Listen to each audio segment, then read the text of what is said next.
So let's bring in Fox News Sunday anchor Shannon Bream. How are you, Shannon? Good morning, Charlie, Rachel, and Jason. Good to see you guys. Great to see you. So we've got we've got some pretty good hearings on the Hill set for this week.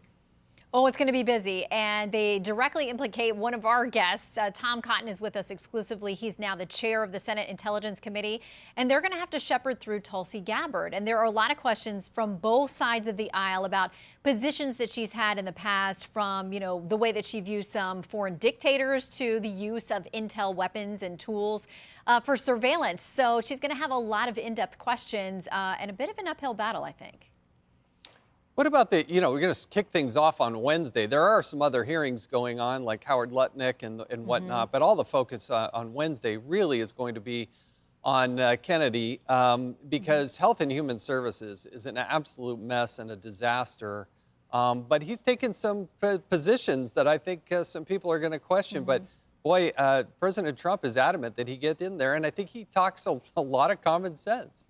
Yeah, and maybe he will. I mean, he's really connected with a lot of American people, talking about the health and safety of our food and of our young people and what people are being exposed to. And I think that really has connected with a lot of people who have those same concerns.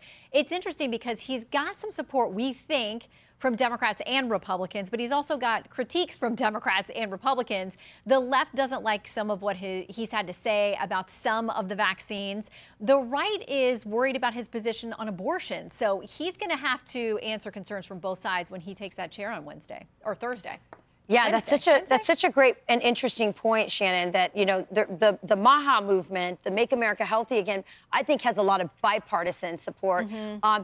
It's such an interesting pick because, as you say, he is pro-choice. We had on someone earlier today, a guy named Kevin Bagata from Real Alternatives, and HHS could, you know, end Planned Parenthood's funding, right? The government could end Planned Parenthood's funding. I'm sorry, the Congress could, and HHS could then fund help for women who are facing, you know, unplanned pregnancies. I mean, that's something that he could actually do something really substantive and pro-life and still maintain his position.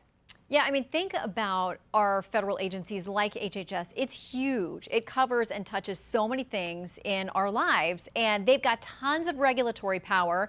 Some critics will say Congress has abdicated too much of that, and this administrative state now can make all of these rules, but it does give HHS a lot of freedom when it comes to promulgating these regulations and making decisions about where money flows and all kinds of things. So he's going to have a lot of power on that front if he becomes secretary. Yes. So obviously, President Trump is wasting no time sort of pushing through his entire agenda, including his effort to end birthright citizenship. A judge has put a temporary hold on that decision. Where do you see that going from here? Well, I don't think that the Trump team is surprised by that at all. They knew this would immediately go to court. There are actually multiple lawsuits over the birthright citizenship issue. It could end up all the way at the Supreme Court because, listen, the 14th Amendment been around for a long time. A lot of people cite back to this 1898 Supreme Court decision, which is not an exact parallel to now. So there's been a lot of jurisprudence and changes in our border and immigration and all of these things over time. So would the justices get to a different interpretation than what most people have seen as the wording of the 14th Amendment, what it means over the last, you know, century plus? I don't know. But it appears that this administration is aimed at getting it there so they can answer. And listen, the answer may be you got to amend the Constitution, which, as we know from Schoolhouse Rock, is a very heavy lift, and it's not often done. But that might be the answer they get. Let's bring back Schoolhouse Rock. More people need to watch that. I learned a lot from that. There are cases to be made to say, no, it doesn't need an amendment in order to do that. People, you know, good people like Senator Mike Lee knows the Constitution about as good as anybody, as well as anybody. Tell us about Fox News Sunday. You're the host. You got a good lineup. Tell us about it. We do. So we've got Senator Tom Cotton on all kinds of issues, the Tulsi Gabbard confirmation process this week, but also TikTok. He and the president are on different sides of this and what the threat from China is. And plus, he may be feeling some vindication about the latest headlines about the Wuhan lab leak. I know I've heard you guys talking about this too. And Senator Richard Blumenthal, the Democrat from the other side of the aisle, joins us as well. And we're going to talk about his plans to limit the power of presidential pardons. Will that also include family members of the president? I'll ask him. Good stuff. As always, Shannon, we love having you. Thanks for joining us. We'll be watching. See you guys. Have a great Sunday. Thanks, You got Shannon. it. Thank you.